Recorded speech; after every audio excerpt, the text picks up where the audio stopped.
Hello and welcome to a new series we're calling The Hot Seat. I'm Matt Sommer. I'm Patty Mandera. And we have with us today Mayor Don Triplett. Hello. Is the seat warm yet? A little. Okay, good. All right, so in this series, we're asking questions from the public, and we sent out a post on Facebook about 2 weeks ago, and we had to actually extend it a week, so it gave more time to get questions in.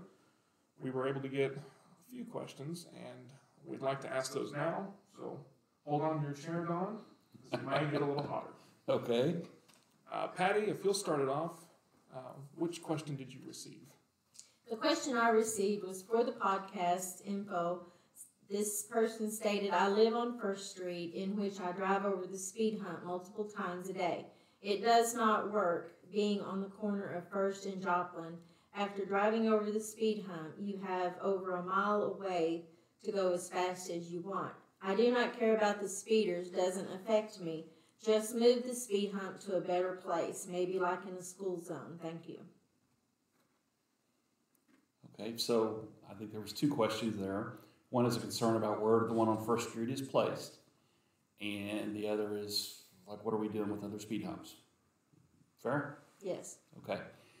So the speed hump on 1st Street, when we placed it, we did that because of people complaining, residents complaining about cars driving through there, especially around the curves, to get out of town and even coming into town. And there were people that were expressing concerns about accidents and things like that.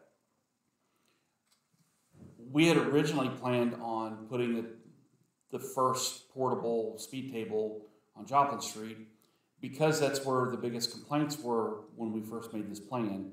Everything seemed to shift, which is why we relocated back up to 1st Street.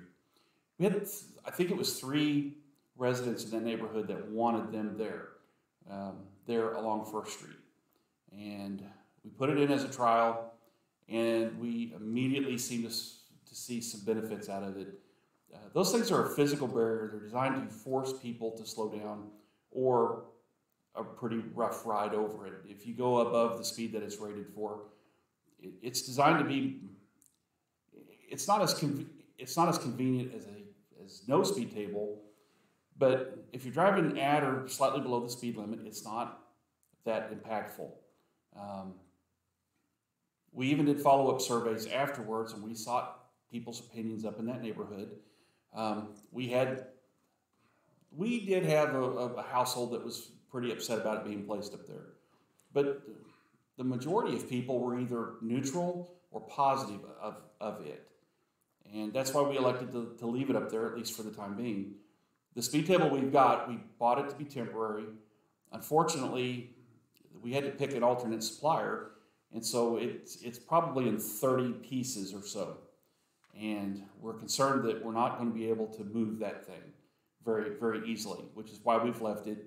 And our complaints about speeders and reckless driving up in that neighborhood has dropped significantly, practically to zero. And even as of a week or two ago, we were getting positive feedback from the public about that location. So I know that there's some folks that are bothered by it, but at the same time, we know that there's people that appreciate it and are seeing the value out of it. Now, as far as other locations, we did recently install, in fact, just this last week, we installed a new speed table on 11th Street. There was an error in the ordering the right size. We planned to put 2 in there, but we've only put 1 until we can get the rest of the other speed table. It's not as aggressive of a speed table as the one that was up on 1st Street. But the idea is the same thing. We want to make people slow down. We don't always have an officer that's available to write speeding tickets or to catch people. We need something that will help the police department do their job and to help make it safer for the kids.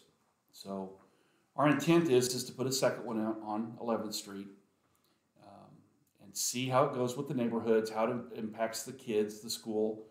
And if it goes good, our hope is that's the last portable ones we've bought. Our hope is that we can go with the concrete or asphalt speed tables right there and then maybe relocate these into other areas where there's problems.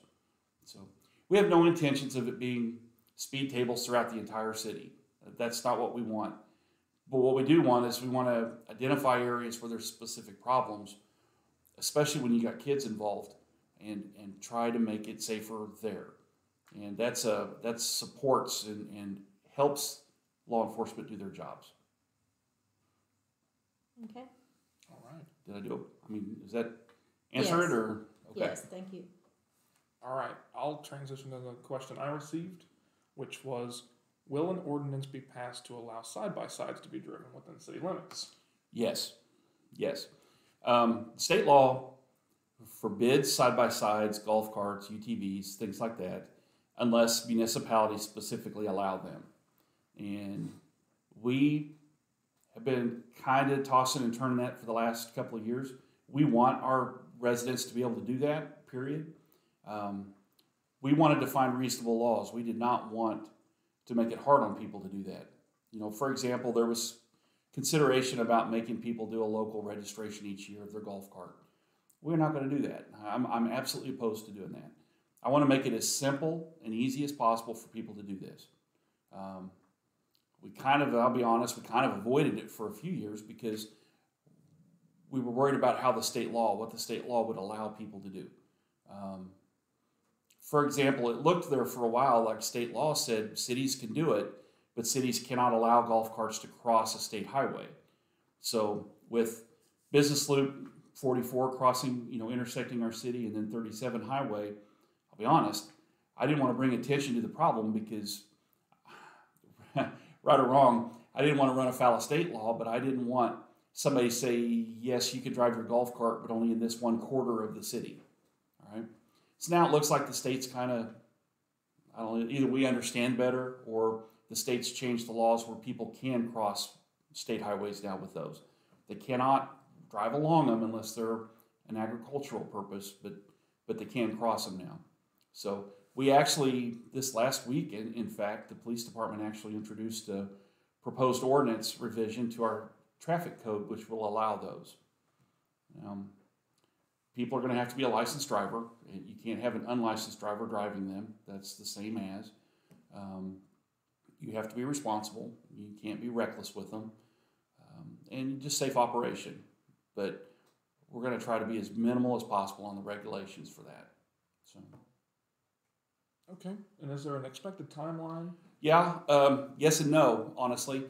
They did a complete revision of that chapter, including some speed limits, and I know that the police department's coordinating a survey of some specific neighborhoods where there's speed limits. It's kind of funny around the parks, for example. Signage says one thing, city code says another. We don't like those inconsistencies, so what we're trying to do is go back to people and say, hey, we propose these speed limits. How does that affect you? You live here. Are you okay with these? We want to get public input from them. So as quickly as they can get those and get those back, we'll be ready to go. Everything is ready for those ordinances, just plugging in those speed limits, and we'll be able to pass the whole thing. Okay, so within a month or so. I'm hoping. Okay. Yeah. All right. Well, that I think answers my question.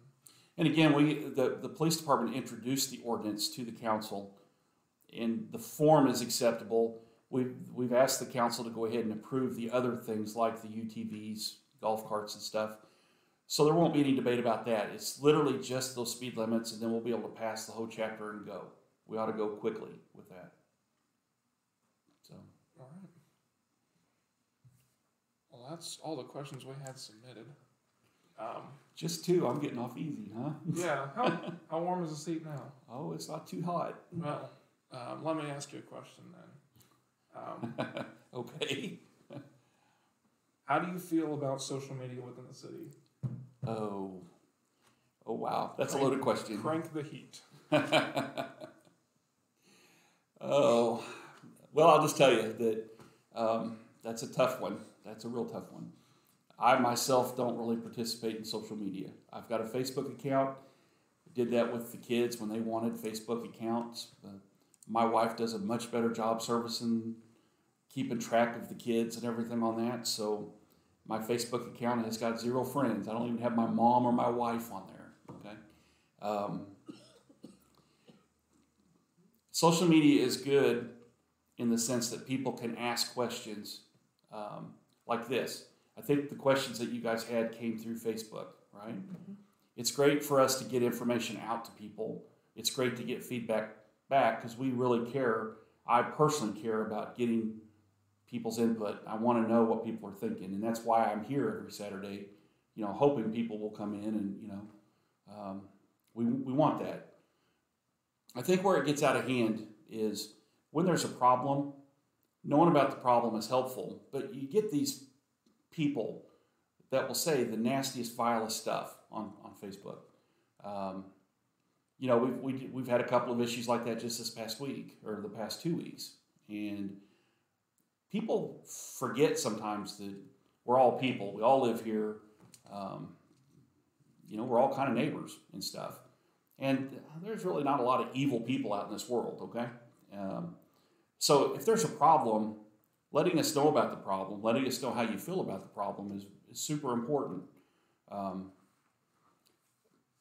Cursing, calling people things, accusing them of things that are unrelated to the problem, that's unacceptable. And it makes it harder to do a job. So if I see a problem on Facebook and I find out that there's a problem, sometimes I find out on Facebook, I'm going to try to address that problem. And sometimes it gets harder to do that fairly when you got people cursing at you or accusing you of terrible things or accusing you of things that just aren't true. And things that these people would never dream of saying face to face, and you still got to take care of their needs. I mean, you still got to do. I mean, they're upset. People are upset. They're on Facebook. They're saying terrible things, and their buddies are jumping in and making up wild stuff too. My job is to sort through all of that BS and find what the real problem is and try to address it. And I try. I'm not always perfect, but I try the best I can, and it makes it hard. So, don't know if I answered your question or not. Yeah, somewhat. Let's turn more to the internal stuff. The social media policy that went into the paper was mentioned a few weeks back. Uh-huh. It looks like the city's taking a more uniform direction in how we post and comment and stuff. Sure. I know you were very involved in that, so can you explain why that came up, why we were starting to do more uniform stuff? About 6 years ago, the city council had barred us from even having social media as a city. We approached that, and I might be off a year here or there, but at one time the city absolutely forbid us to have, the council elected officials forbid us to have social media. And we started with, the different departments started doing their thing.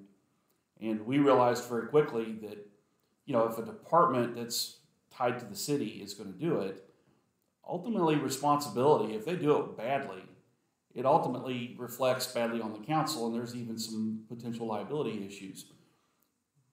We felt it was important that we standardize, that all city media, social media operate under a blanket policy or policies. We didn't want to stifle creativity. We just wanted certain things, like a basic terms of use. And so that's the thing that, it's not me. As I said before, I'm not very social media savvy. But the people that are on what I call our front lines of social media, we've asked them to get together and work and try to come up with reasonable policies and procedures that they can all agree to operate under. All right, and that's one component. Now, I think the issue a couple of weeks ago wasn't so much about that as there were people upset about something going on in one of our specific Facebook pages. Okay, and I guess I have two opinions about that. One is that we want our folks to be creative, and we want them. They're not going to live full-time on Facebook. That's not what we're paying, a police chief, fire chief, or Patty with your community outreach and everything. That's not what we're paying to do. But at the same time, we want them to be as creative as they have time to do. I like to say that some folks sometimes are going to hit home runs, sometimes they're going to strike out. And that's just social media. And if somebody tries something and it works out poorly, we'll try to adjust. And we'll say, let's not do that anymore. Let's try something else, and that's what we try to do.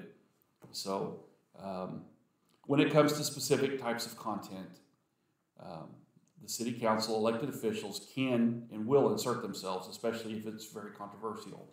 That's the right thing to do. But we hope to not have to. We hope that people running our Facebook's pages can adjust as they see things go too, you know. We try to make it to where when people hit those home runs that they get the credit for it and the pages grow. If they strike out, we'll deal with it, we'll move on, but we're not gonna shut down the Facebooks, we're not gonna do that. You know, we're not gonna reprimand people for trying something and it doesn't work out. So a lot of this comes back to people providing input to us. So, Okay. did I answer? That answered mine. Yeah. Sorry, I know I have long answers, but That's okay. While you're sitting over there in the hot seat, so. the seat got a little warm there for a second. Good, So, good. yeah. Good. Hate to have false advertisement. There you go. A warm seat. Right? Yeah. So, Patty, do you have anything else you'd like to ask? No, I don't. Not at this time. Okay. Well, thank you for being here, Don. Thank you. I think this was fun. We should try it again. We should. All right. Thank you All right, guys for thanks. listening.